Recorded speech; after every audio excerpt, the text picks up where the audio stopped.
Hi friends, welcomes to our channel. நம்ம இன்னைக்கு கீதாஸ் கிச்சனில் நொரடப்பா எப்படி செய்கிறதுன்னு பார்க்க போகிறோம். நொரடப்பானா மட்டனோட லங்ஸை நொரடப்பான்னு சொல்லுவோம். ஃபஸ்ட்டு இது செய்ய தேவையான பொருட்கள்: ஆனியன் நல்லா சாப் பண்ணி வச்சுக்கலாம், டொமேட்டோவும் நல்லா சாப் பண்ணிக்கலாம். ஒரு குக்கரில் கொஞ்சமாக எண்ணெய் விட்டு 2 பட்டை, 1 ஸ்பூன் கடுகு, 1 ஸ்பூன் சோம்பை நல்லா இடித்து அதையும் இதோடு சேர்த்துக்கலாம்.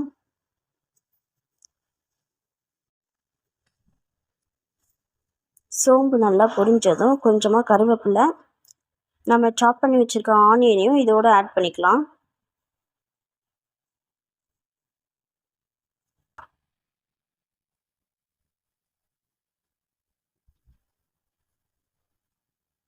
ஆனியன் நல்லா வதங்கணும்.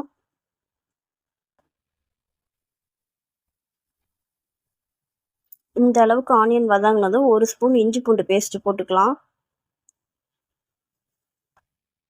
இதோட பச்சை வாசனை போகிற அளவுக்கு வதக்கிக்கலாம். ரொம்ப ஸ்பீடாக வச்சு வதக்காதீங்க, தீஞ்சிரும். ஸ்லிம்லேயே வச்சு வதக்கிக்கலாம். இந்த அளவுக்கு வதங்கினாலும் நம்ம கட் பண்ணி வச்சுருக்க தக்காளியும் இதோட ஆட் பண்ணிக்கலாம்.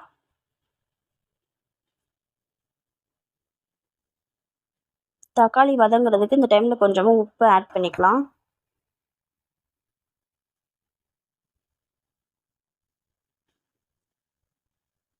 தக்காளி வதங்குறதுக்குள்ளே நம்ம அந்த நொரடப்பாவை மஞ்சத்தூள் உப்பு போட்டு நல்லா வாஷ் பண்ணி எடுத்துக்கலாம்.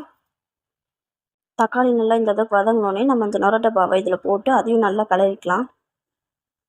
அந்த தக்காளியும் நொரடப்பாவும் நல்லா சேர்ந்து வர அளவுக்கு இதையும் நல்லா கலரிக்கலாம்.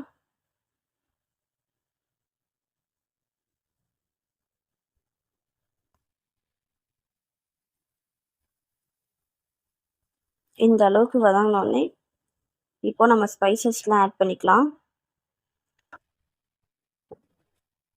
மஞ்சத்தூள், 1 ஸ்பூன் தனியாத்தூள், 1 ஸ்பூன் தனி மிளகாத்தூள், 2 ஸ்பூன் நம்ம குழம்பு மிளகாத்தூள்,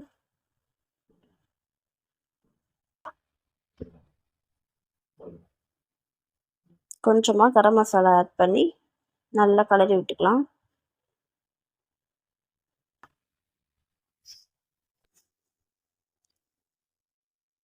நல்லா இந்த அளவுக்கு வதங்க விட்டுறலாம். இதில் வந்து 1 கிளாஸ் தண்ணி ஊற்றிக்கலாம். உங்களுக்கு கொஞ்சம் தண்ணியாக வேணும்னா 1 கிளாஸ் தண்ணி ஊற்றலாம். இல்லை ரொம்ப திக்காக வேணும் அப்படின்னா 1/2 கிளாஸ் தண்ணி ஊற்றினா போதும். ஏன்னா இதிலே வந்து கொஞ்சம் தண்ணி விடும், அதனால் ரொம்ப தண்ணி ஆகிடும். அதனால் உங்களுக்கு ரொம்ப திக்காக வேணும்னா 1/2 கிளாஸ் மட்டும் ஊற்றிக்கோங்க. ஃபஸ்ட்டு நம்ம தக்காளி வதங்க தான் உப்பு சேர்த்தோம். பத்தலைன்னா இன்னும் கொஞ்சம் உப்பு ஆட் பண்ணிக்கோங்க.